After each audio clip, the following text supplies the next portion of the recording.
send the helicopter together now. You have the league off. Good to see you.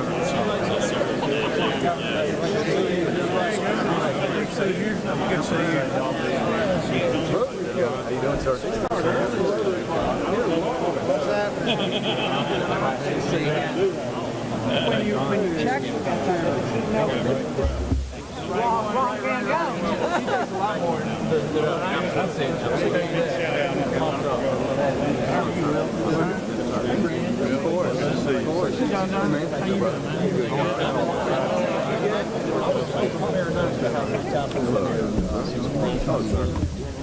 Well, good afternoon, everyone. Thank y'all so much for joining us today for a great announcement that will impact all hardworking Georgians. I want to thank the nation's best First Lady, Marty Kemp, for being here with us today. Also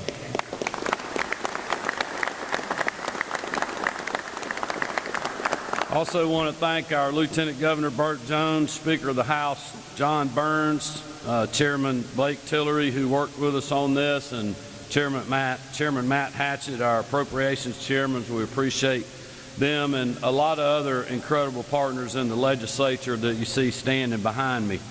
And thanks to that partnership, our conservative approach to budgeting, and the historic job creation that we're seeing across our state, I'm proud to be able to stand alongside these great partners to announce that we will again give the workers of our state a tax rebate in the coming year.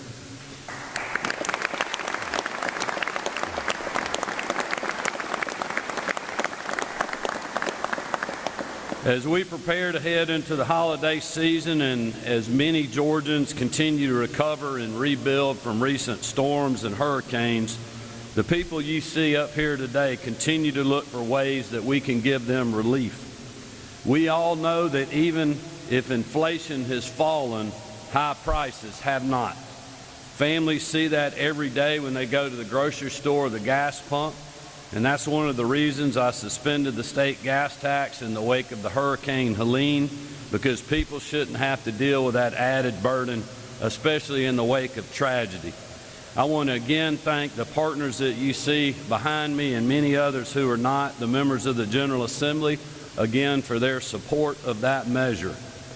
Because whether it's the tax rebates we've given in prior years, the homeowner tax relief grant we passed last year, the multiple times we've suspended the state gas tax, enacting the largest income tax cut in state history, and the acceleration of that cut that we announced last December, or any other relief effort we've made, the legislature is a key partner. And we're able to work together on these measures and get them passed because the people up here share a fundamental belief. And it's something that I've said before, and now I'm going to say it again. This isn't the government's money, it's yours.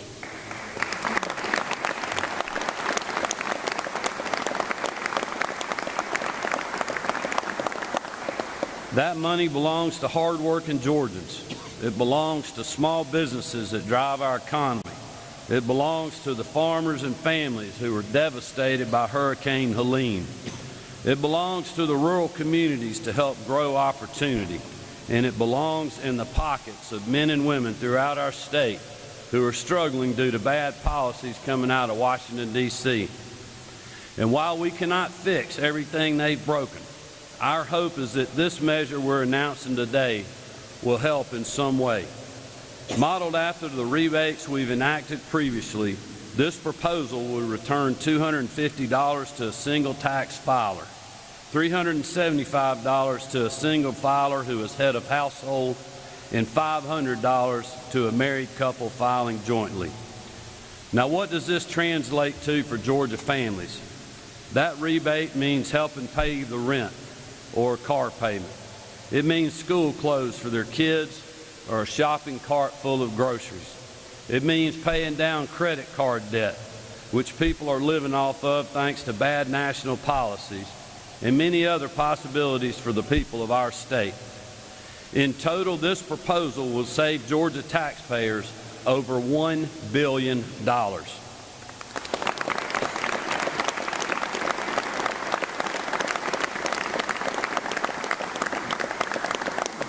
And when you add that to the other relief measures I listed earlier, together this group will have saved or returned over $6.6 billion for hardworking Georgians. I am proud of that work, and these partners up here should be proud of it too. I want to give a special thank you to the Office of Planning and Budget Director Rick Dunn and his team who have worked tirelessly on these and many other proposals to make sure that we're on sound financial footing to get them done. But I also want to make it clear, today's announcement is not the end of our search for policies that will give relief, especially to those impacted by the recent storms. In the coming weeks, my team will continue our conversation with legislative leaders on how we can best help those who were hit so hard by these storms.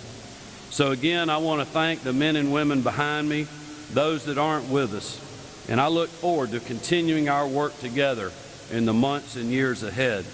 With that, I'm going to turn it over to one of our key partners that you'll hear from, our Lieutenant Governor, Burt Jones. Governor. Thank you, Governor. Thank you, Governor. I just want to echo what the Governor said, and I am so thankful to be here with the fine leadership, Speaker of the House, who I have a wonderful working relationship with, and his House leadership, as well as Matt's Appropriations. Matt Hatchett is here today, our Senate leadership here. These guys are wonderful to work with, and they always have Georgians' minds, their hearts and minds are always on the citizens of this state. Blake Tillery couldn't be with us here today, but he always works very hard on the budget. And time again, this governor and this administration has always looked for ways to give back to the citizens of Georgia, whether it's in tax rebates or whether it's a suspension of the gas tax. The governor has the people of Georgia at the forefront of everything that he does, and I'm just proud to be here with him and the Speaker and all of the legislative leadership here today, because we could not do it without them, but it takes the leadership of the governor, who always is willing to step forward and do what's right on behalf of the citizens of this state. So, Governor, thank you again, and Speaker, I'll turn it over to you.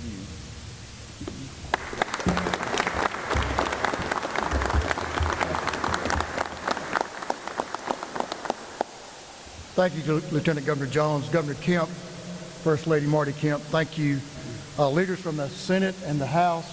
Thank you for the impact you all have been making and you do continue to make. Well, good afternoon. It's a great day to be a Georgian, isn't it? I think it is.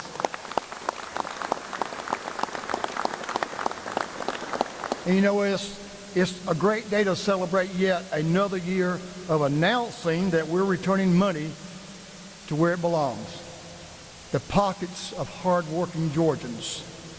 Governor, thanks to your leadership, we've gotten pretty good at making these announcements, haven't we? Well, I think we know that when the failed policies of Washington have caused record high inflation, out of control prices at our grocery stores and at the gas pump, and placed a financial strain on all Americans, here in Georgia, we've written a different story. Our strong conservative leadership, strategic fiscal policies have created a historic, I believe, somewhere in the neighborhood of a $19 billion budget surplus. And we're proud that we've been able to continue investing in everything along the way, from health care and education to infrastructure and workforce development. All the while cutting taxes and saving Georgia families and businesses millions of dollars. But you know, this didn't happen overnight. This is a result of strong conservative fiscal policies. Leadership from Republican governors and the General Assembly, these men and women behind me, and an unwavering commitment to the taxpayers of this state, the great state of Georgia. Thank you, Governor Kemp, Lieutenant Governor Jones, and the members here with us today, my colleagues in the House and Senate, for delivering the economic relief for all Georgians.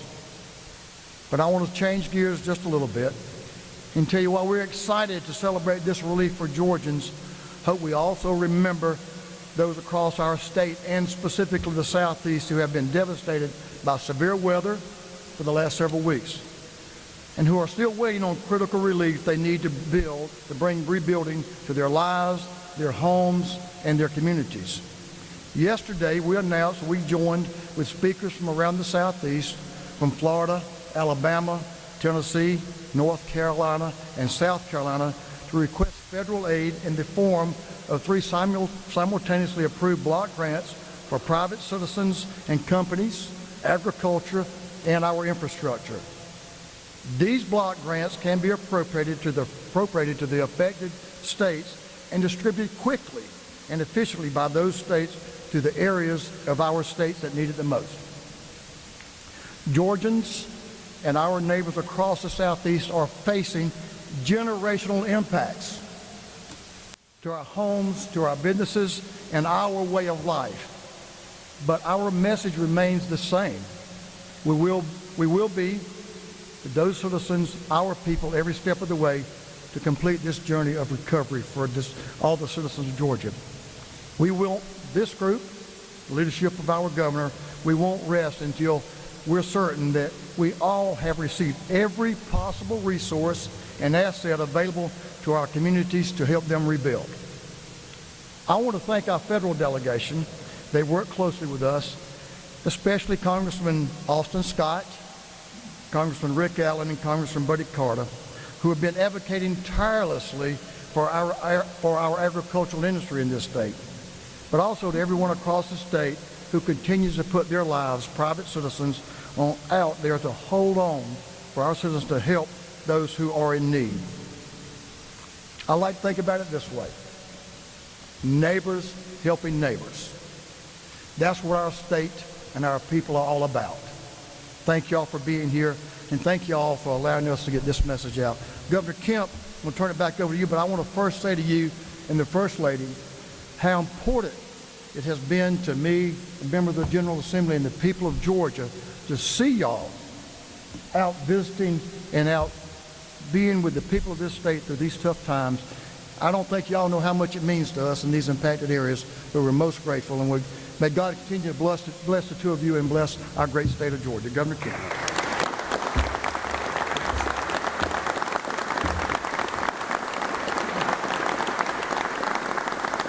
Well, thank you, Speaker Burns, for those kind remarks. Lieutenant Governor Jones, thank you for being here and for your leadership and those that are behind us. I'll just say, echoing on what the Speaker said, there's many members of the General Assembly, many standing behind me right now that have been hauling supplies to hard-hit areas across our state.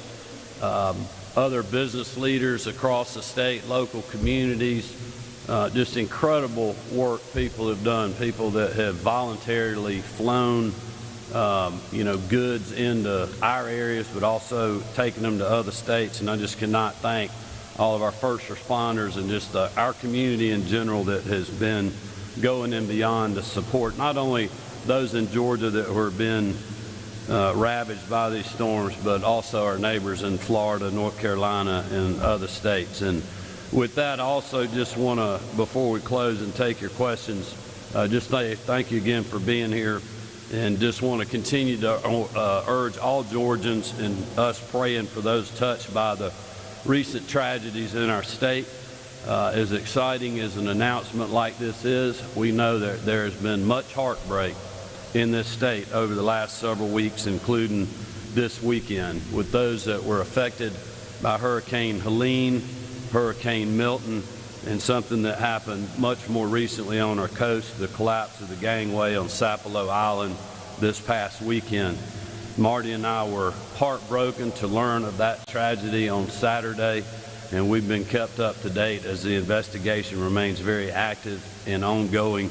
But throughout it all, I know we all ask for all Georgians to continue to pray for those that have been affected, those that are lost and injured, and we'll continue to keep them in our thoughts and prayers. I also want to just ask all Georgians to say a prayer for the family of Sheriff Cullen Talton, but also a prayer of thanks for a great public servant, a great lawman, our nation's longest serving sheriff that passed away this weekend quite an individual and quite a community leader, and someone our state was very proud of. So we'll continue to keep all those folks in our thoughts and prayers, and with that, we'll be glad to open it up for questions. Arch?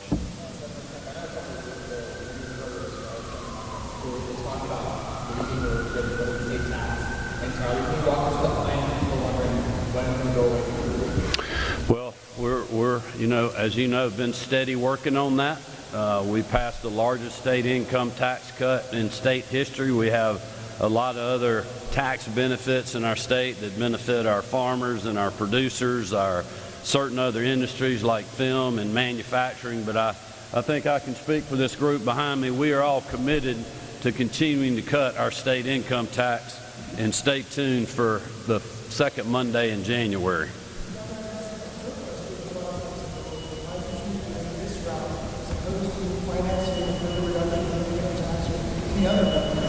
Well, the thing about what we're doing today, this funding will be done through the amended budget, so this is one-time money. This is not something that will, go on in perpetuity, that we'll have to pay for the next year and the next year after that. This will be a one-time move that we're making to send money back to the folks that sent it to us, and we didn't need it all, so we're going to send it back to you. I know we're committed to continuing to cut taxes, but this is a way for us to use our excess surplus and get it back in the hands of the people that we believe that know how to spend it the best. And that is our hardworking families that send us those tax dollars to start with. And, like I said in my remarks, and the other legislative leaders have talked about, we've experienced 40-year high inflation over the last couple of years. And even though inflation is starting to level out, costs are still high. If you're trying to buy your kids a meal or take them out to eat or go buy groceries or deal with rent that's increased, insurance costs that have gone up, car payments are going up, the cost of cars are going up. All these things, having an extra $500 in the pocket of hardworking Georgia families allow them to deal with credit card debt or just help them with their expenses on everyday life.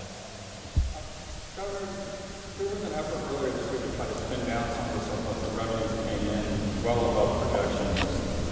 How are we going to deal with that, do you expect, going forward in the new budget? Well, we're going to continue to work with the partners that you see standing with me today. This is just one of the things that we're working on. We got a long way to go to January. I think if you look back at how we've used one-time money from excess reserves that we have because of fiscally conservative budgeting while funding our priorities like teacher pay raises, law enforcement pay raises. As I mentioned here, we've given or saved Georgia taxpayers over $6.6 billion already. We put an additional $1.6 billion into our transportation and infrastructure and freight and logistics network last year.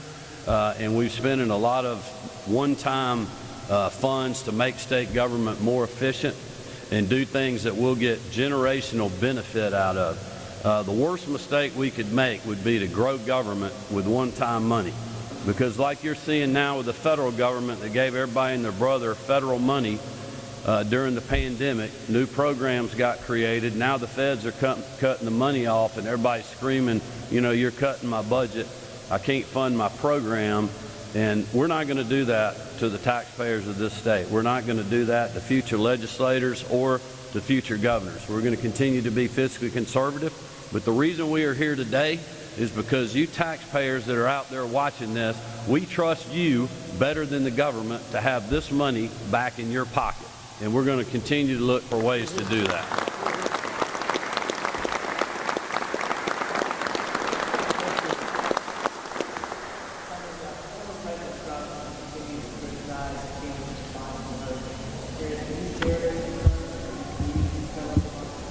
Well, I would just say, from my perspective with FEMA here in the state, from what I know, they were embedded with us a couple of days before the hurricane. We've had a great working relationship with them. We had issues originally when we only had 11 counties that were declared in the federal emergency disaster relief efforts. But I made well known now, made a call to the White House to the administrator, and that was rectified. We've continued to work with them. But let me just also say I am so proud of our state response to this. We have a great team. They were ready when this storm came. They literally, not only our folks, but our private sector partners, our utilities and other contractors we have, non-government agencies like the Red Cross and all our state assets that were moving in literally right after the storm. This was a massive storm. A lot of people don't really understand how big this storm was. Georgia Power previously, in their worst storm ever in our state, had to replace 1,700 power poles. This storm, they had to replace over 8,000. This was like a 200-mile tornado that went through our state that was actually a hurricane, unprecedented Cat 2 hitting our state and remaining a Cat 1 for as long as it did. And as much devastation as we saw and as much work that we have done and have to do, the people of our state know that the people behind me, our first responders, our state agencies, working with our federal partners, the folks on the ground from our local communities and our local emergency managers, they knew that everybody out there was giving everything that they could, and we're committed to continuing to do that as we recover, especially from Hurricane Helene.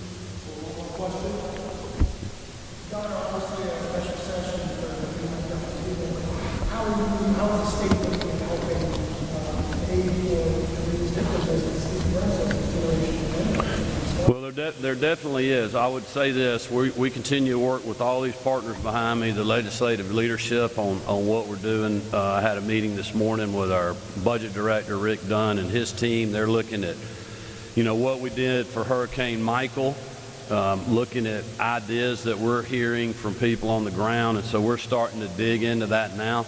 I will say the one good thing about the position we're in versus when Michael hit is our fund balances are so much better than they were back then. So we have a lot more flexibility with money that we have in certain places to help us get through to where we can get the legislature back in. And I can assure you, I think everybody, I can speak for everybody up here, but we look to move quickly the first part of the legislative session on storm packages. And as a matter of fact, today we took action in the State Properties Commission on a lease for a tower for a news agency down in Savannah that lost their tower. So we're going to allow them to lease Georgia Public Broadcasting Tower. We approved that today. So in a lot of ways, we're already working on things to try to be helpful, and we'll continue to do that. Thank y'all very much for being here.